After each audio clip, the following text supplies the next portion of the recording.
President Trump trading barbs with late-night host Jimmy Kimmel after Stephen Colbert's cancellation. Trump posting to Truth Social the following: the word is, and it's a strong word at that, Jimmy Kimmel is next to go in the Untalented late-night sweepstakes. These are people with absolutely no talent who were paid millions of dollars for, in all cases, destroying what used to be great television. It's really good to see them go, and I hope I played a major part in it. But Jimmy Kimmel responded on his Instagram story saying, "I'm hearing you're next, and maybe it's just another wonderful secret." Joining us now with their strong words to react are the Ruthless podcast hosts and Fox News contributors Michael Duncan, John Ashbrook, and Comfortably Smug. Good morning to you, gentlemen. So, Michael, I'll go to you first. How do you feel about this war of words, and who's winning here? Well, I absolutely love it. It's almost like Donald Trump is back on The Apprentice.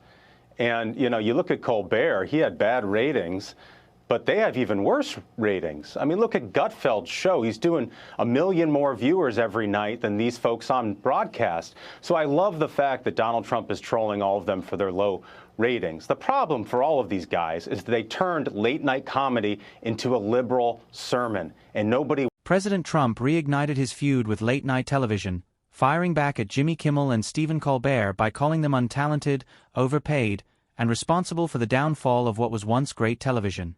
The panel said this is classic Trump behavior, comparing it to his Apprentice-era trolling, and argued he's not attacking comedy, he's pointing out reality. They said falling ratings show audiences are rejecting these shows, and Trump is simply saying out loud, wants that. Mr. Smug, if I may direct the next question to you, to the point that Michael just made, why? Why do you think people like Colbert, people like Kimmel, decided to take these once proud franchises and allow their advocacy to cannibalize their comedy? Well, it's simple. It's a lack of talent. You could either try to cultivate an audience like we have by being funny and entertaining people and speaking to what people are interested in, or you can try to go for the woke points and try to resist and build an audience when you're a comedian off of trying to get claps because you said something about social justice instead of making them clap because you were funny. Okay, so John, did you see what Senator Chris Murphy had to say about this? He says, "I want to tell you why the cancellation of Stephen Colbert's show matters so much. We are on the precipice of entering a censorship state in which Donald Trump is using the powers of the federal government in order to erase criticism from the airwaves. A Democrat making a censorship of speech point." Yeah, and I don't believe Murphy on it. The panel blamed the collapse of late-night comedy on one central issue: lack of talent combined with bad creative choices. Instead of writing strong jokes and entertaining audiences, hosts turned their platforms into political pulpits, delivering sermons night after night. According to the panel, viewers didn't tune in to be lectured, and once comedy was replaced with ideology, audiences began changing Anything, especially on this. And I mean, he's censored. The guy was on TV last night. He's going to be on TV for 10 months. The only thing that's standing in the way of him continuing his show is his lack of humor. I'm telling you, Michael Duncan was exactly right. When people want to turn off their lives and turn on late-night television, they want to be entertained. And these guys completely blew that. All people want are jokes. It doesn't have to be left. It doesn't have to be right. It just needs to be funny and entertaining.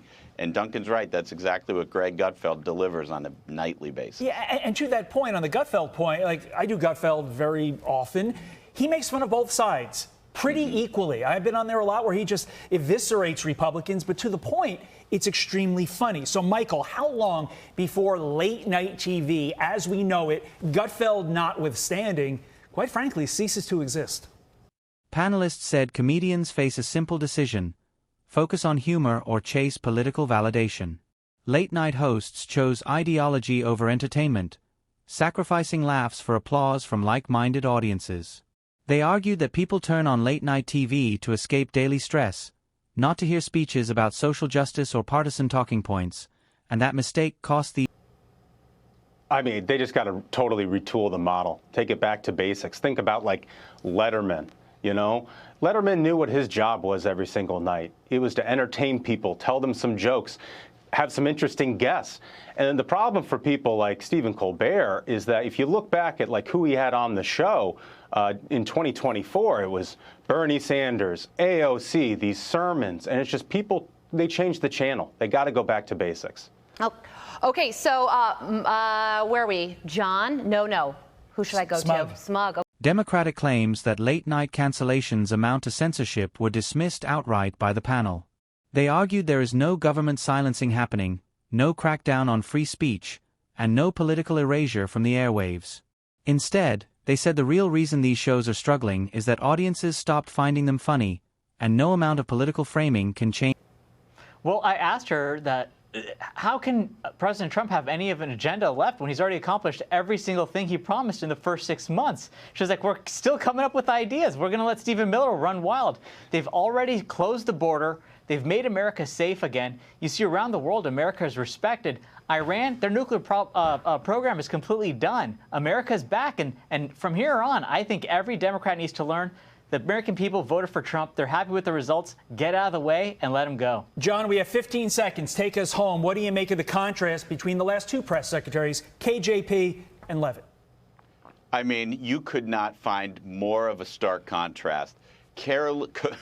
Karine Jean-Pierre, as we like to call her on the Ruthless Variety program, was terrible. Carolyn Leavitt is going to go down in history as one of, if not the greatest press secretary we've ever had. Comfortably Smug, Michael Duncan, John Ashbrook, thank you so much for joining us. We appreciate your time.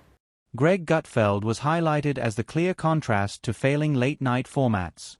By mocking both Democrats and Republicans and prioritizing jokes over ideology, he's built a loyal audience and strong ratings.